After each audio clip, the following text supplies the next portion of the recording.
Aft cabin yachts have long been a popular style of cruiser, and Carver Yachts has done very well over the years with several innovative models.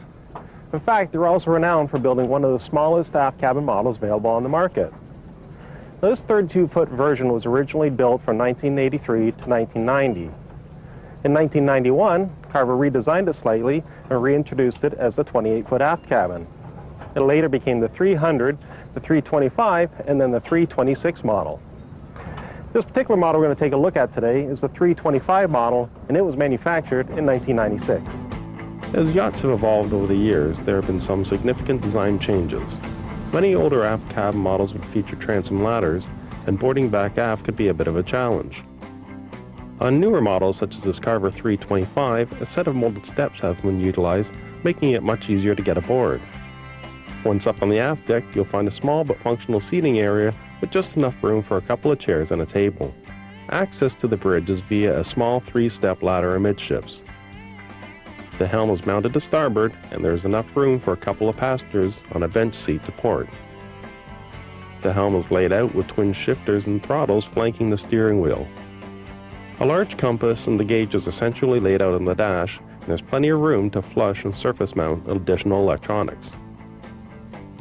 This model is built on a relatively beamy hull, 11 feet 11 inches to be exact, and this allowed Carver's designers to create a relatively vast interior volume.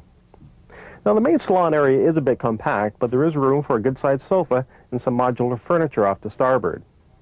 There's also large wraparound windows in this cabin, which almost give the illusion that this area is larger than it appears. Further forward and down a couple of steps, you'll come to the galley and dinette area. Situated to port, the galley features a 2-burner stovetop, under-counter refrigerator, built-in microwave, and ample drawer and cupboard space above and below the countertop. The dinette area is located right at the bow, and there's plenty of room to comfortably sleep 5 people. When not in use, the area converts to a large sleeping area, complete with a privacy curtain. Off to starboard, there's a large hanging locker, and just after that, there's a compact head which features the usual amenities. There is no separate shower stall, however the head compartment is fiberglass lined and fitted with a drain and shower sump. Back aft, the master stateroom features a double berth to port and a single berth to starboard. There is a single hanging locker for ample storage throughout. Lacking its own head, the aft cabin is thoughtfully fitted with a sink and vanity. Our test boat was powered by a pair of 5.7-liter Mercruiser direct drive engines that produced 260 horsepower each. Advancing the throttles, we came onto plane in 5.3 seconds. Once up, we cruised along comfortably at 20.7 miles per hour at 3,400 RPM. The moderate dead rise aft of 16 degrees offered a fairly comfortable ride for a boat of this size. The handling was responsive, and there was no adverse surprises in the turns.